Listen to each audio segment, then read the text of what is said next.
Are you ready for next level growth in your business? Welcome to the Lindsay Anderson Show, where we pull back the curtain on the exact strategies, tools, and mindsets that build million-dollar empires. If you're hungry for more time, more freedom, and a whole lot more impact, you've come to the right place. Buckle up, because we're about to ignite your business journey. Now, here's Lindsay.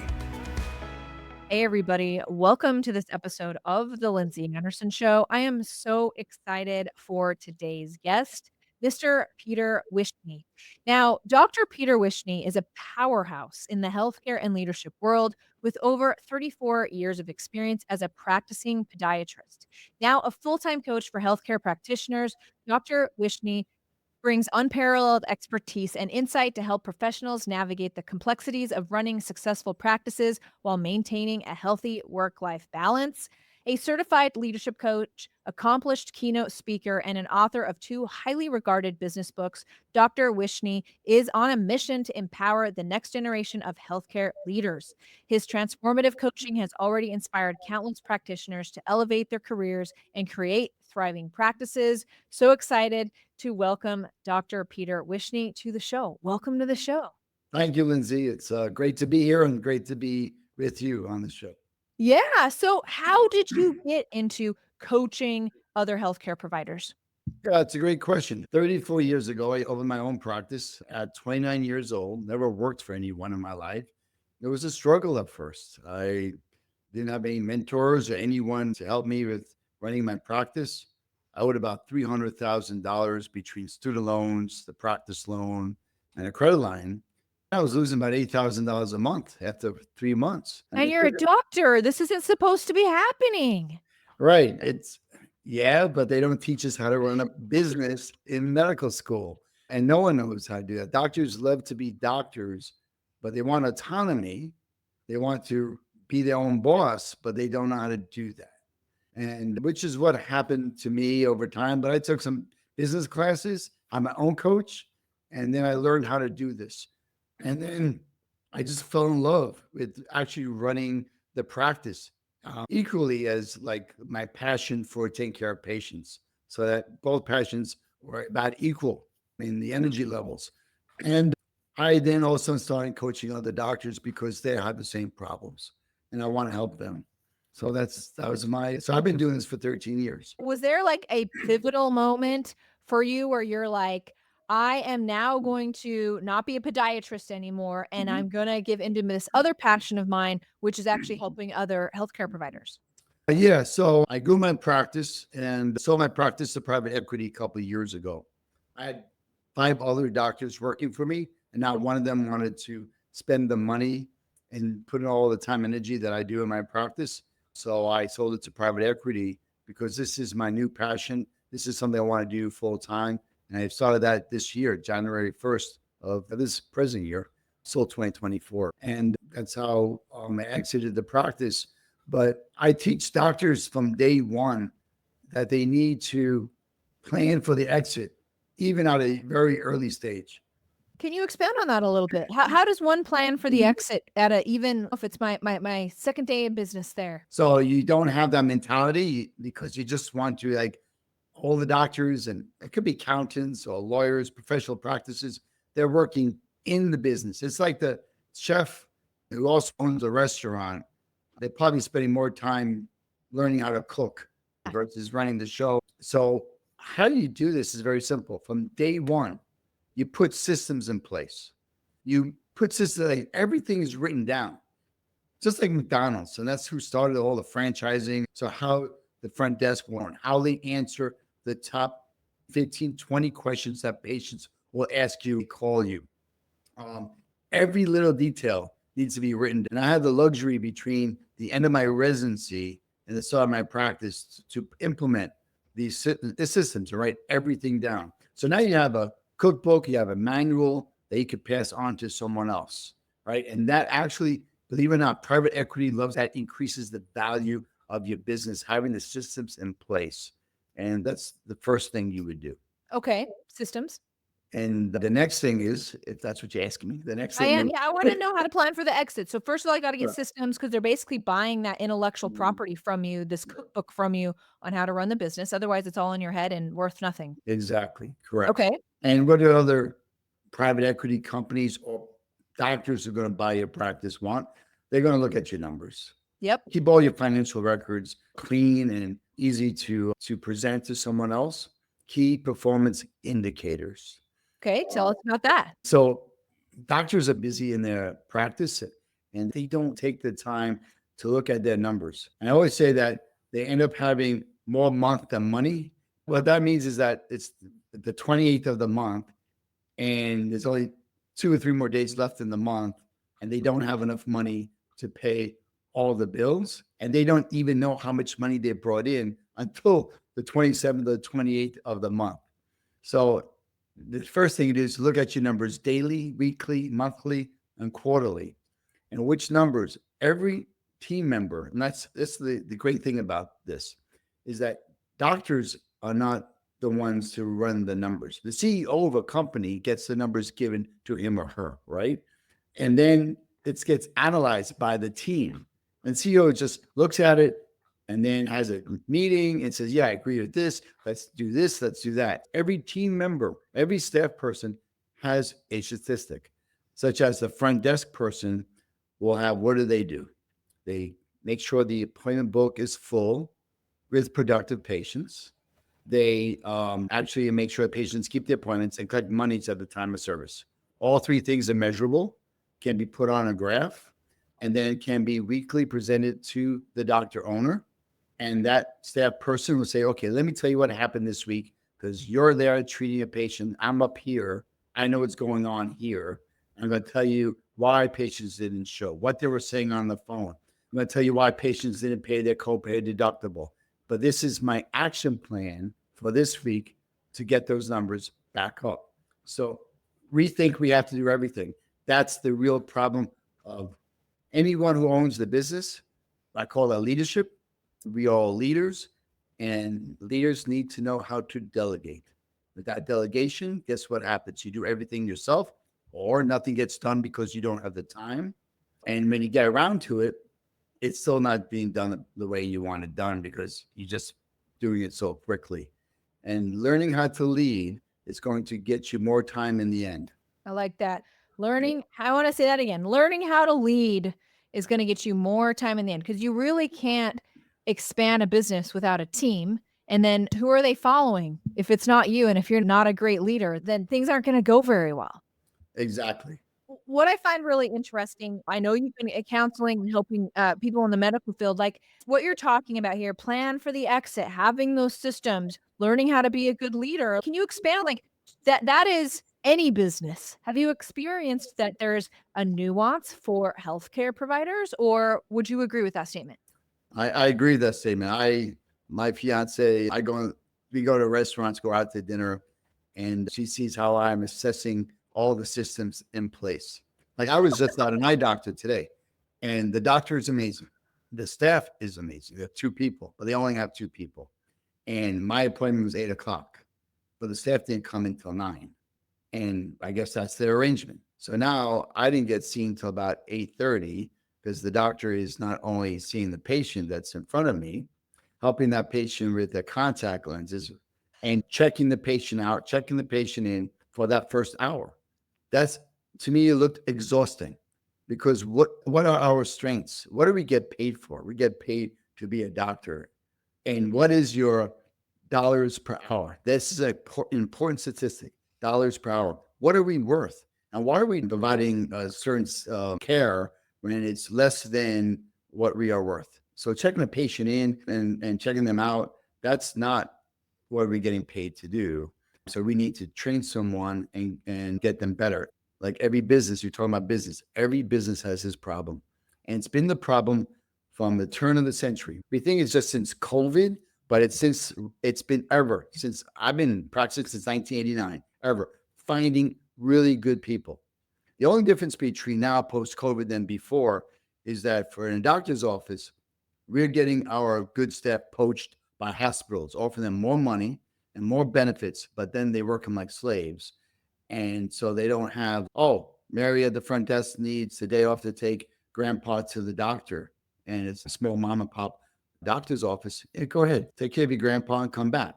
You can never have that happen in a big institution. Restaurants, you remember post COVID, how long you waited to get a table or Still to get waiting. food board? Yeah. Still waiting because you can't find a server anymore. Anybody wants to do these great jobs. And then what happens? They increase their salary. Everybody's salary goes up. But I'm not thinking the service and the return on the investment has improved. Just to keep them. And that then who suffers? The client, the customer, the patron. We all suffer in the end because we have to pay for the increased cost of service. That's right. Now, I have a quick question for you back on the systems piece. Would you consider yourself, Peter, more of are you a systems person just generally, or are you more of this like, I have a new idea all the time kind of person and like systems are like, I'm resistant? What kind of person are you? Or are you somewhere in the middle? Oh, I love this question. Okay. So we talk about systems and having everything written down, but systems continually change. And yeah, so I'm also a creator. And since the beginning, I have what's called my Rainmaker Day. So every Wednesday, I took off to work on the business, not being a doctor. And that's the day I created. That's the day I put in the marketing plan and gave it to the marketing person. Or we had meetings together and created new ideas to help grow the practice. That then means in turn, you have to change the systems. And that's okay. So systems are not written in stone. Oh, I got my systems. It's done. 3 years later, what got you there, right, is not going to get you where you want to go. So I love systems, but as long as we know they're flexible and allows room for creation. And it's the same idea with, I'm a planner. Okay, this is what I'm going to work on this month, this quarter, and this is how I'm going to do it. And these are my action steps. I don't think most people understand this. When you are planning and people think you're rigid, everything is at 9 o'clock, I'm going to do this. At 10 o'clock, I'm going to do that. I'm going to do that whole Pomodoro, like 25 minutes on and 5 minutes off and work like that. But when you are planning, you are actually allowing for flexibility, because if something happens, one of your family members needs you. Okay, you have this in your plan, you can move things around. So you have to be flexible with the plan, but running your business like the seat of your pants just gives you lack of clarity and gives you anxiety. That's where anxiety is from, lack of clarity and having so much stuff in your head and it's not written down. Get it out of your head and put it down, and you'll have more clarity and less anxiety. And you allow for the flexibility if there are emergencies and things like that. I love that. Couldn't agree more. Tell me about some common obstacles of these doctor business owners that you encounter and some of the ways that you can work around them. Like I said, the big one is finding good staff. So I help them with hiring in the sense of what to look for, questions to ask, the whole hiring process. I help them with how to fire someone as well. But the big one when it comes to team is training. No one puts in training systems, and you need a training system. And if you're just starting out, you're going to need to train the first 2 people in your office. Find 2 good people, train them, who will train the next 2 people, who will then train the next 2 people. So you no longer have to do that, but you have to put the time in to do that. So I help them with that aspect, help them with putting in systems in place. And I help them actually find ways to 10x the growth. And that is by learning how to delegate, becoming better leaders. As I said before, it gives you more time for you and your family. I help them achieve their goals. It could be customer service issues, patient issues, financial. That's a key thing. And to answer your question in a little more detail, there's 3 areas I really focus on: systems and KPIs, leadership, and mindset. Is what's in here, not just for doctors, for everyone. That we have this great idea and we get excited and then we go, that work for me? Am I able to do that? How am I going to get that? There's so many questions just get into our brain, and we then just put it off to the side. So I help them with that, help them achieve their goals by getting them to become more positive and forward thinking. What's your favorite mindset technique there? Oh, it starts off with the first thing you do in the morning. I wake up early where it's quiet and no one's up. It's dark, and I have affirmations. I have my own affirmations called from in an app, typed in an app called Think Up app, and I put Okay. music to it. I put my headphones on it. So I record my affirmations and into this app, and I apply music to that, and I just listen to it. And I rewrite my goals, the top 3 things I want to achieve this quarter, and rewrite it morning and night. And then I just review how I'm going to accomplish it. And there's one affirmation that if I do every day that helps me, especially when I was in the office, whatever comes my way, I will be able to handle. And you just say that over and over. Whatever comes my way, I will be able to handle.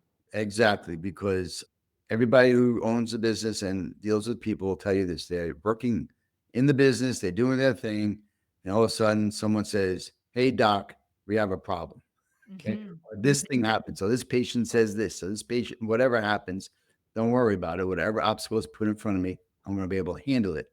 And one little technique for that, and most people can use this in any business, when your team comes to you and says, "Hey, we have a problem," I tell them you're not allowed to come to me with a problem unless you come to me with a solution to that problem.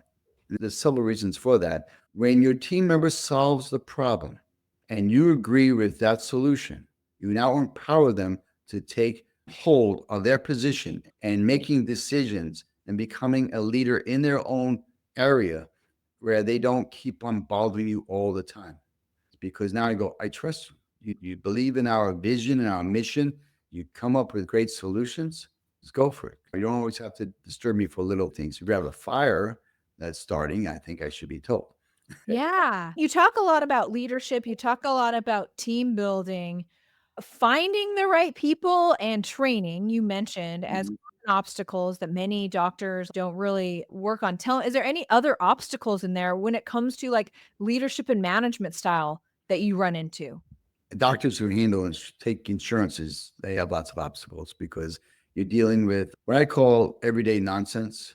Mhm. For example, if the patient needs an MRI or some procedure, it has to be pre-certified in a lot of insurance companies. You could put in a written pre-certificate and they'll probably deny it because they want you, the doctor, to get on the phone with the doctor of the insurance company. And once I get on the phone, "Hey, doc, you on the phone?" "Yeah, and they say, "Yeah, I'm on the phone too." "Okay, it's approved." Basically, they really don't care because probably 9 out of 10 doctors don't get on the phone because they're too busy. The MRI is no longer approved and the patient can't get an MRI. But, if you get on the phone, they approve it. So it's just a game. It's just a money game. So that's an obstacle. That just slows everything down. Overhead, how to keep your overhead low and increase your profitability. But that's just looking at your numbers every day, getting a P&L. Believe it or not, doctors don't look at their P&Ls regularly. And it should be looked at every single month, not quarter, every single month. Got to know those numbers. That's the game of business right there. How do you Yeah. know what the score is if you're not looking at that? That is a great analogy. And that's the analogy I use. It's absolutely true.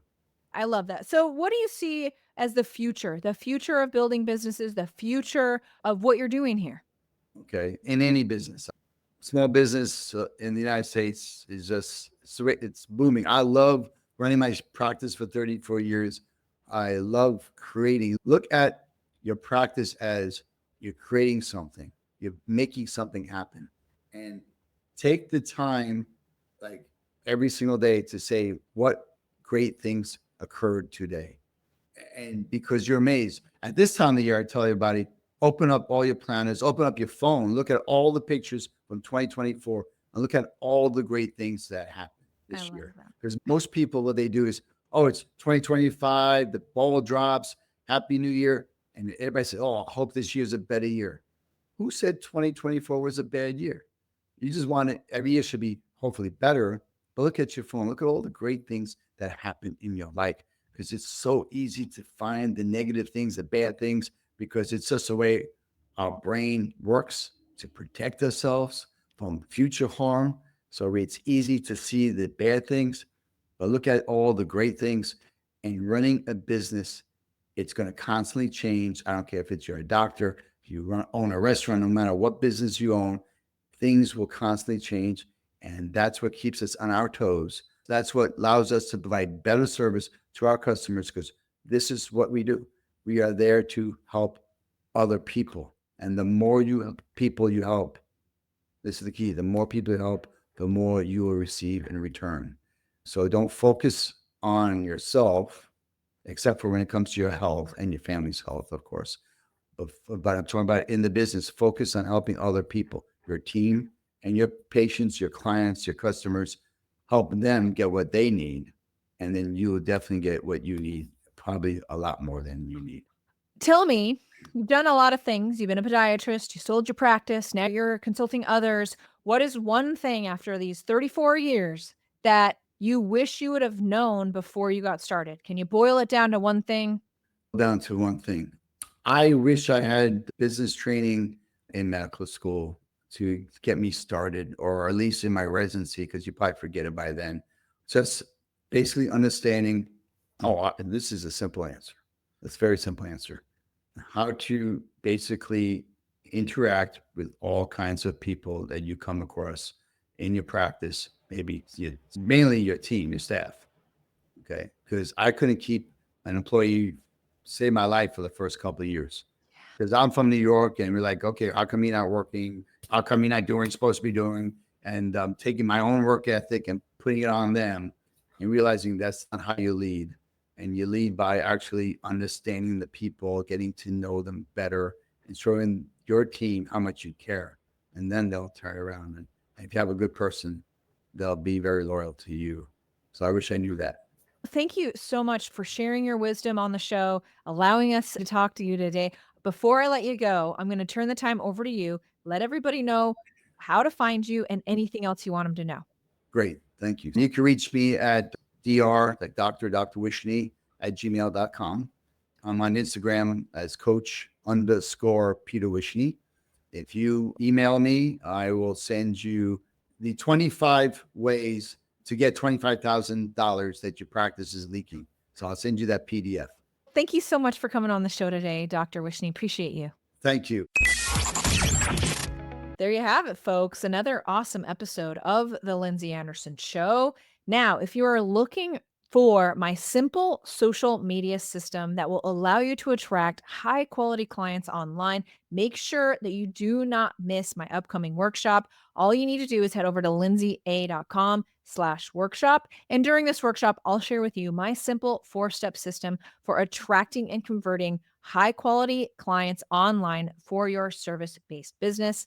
That is lindsayaa.com/workshop.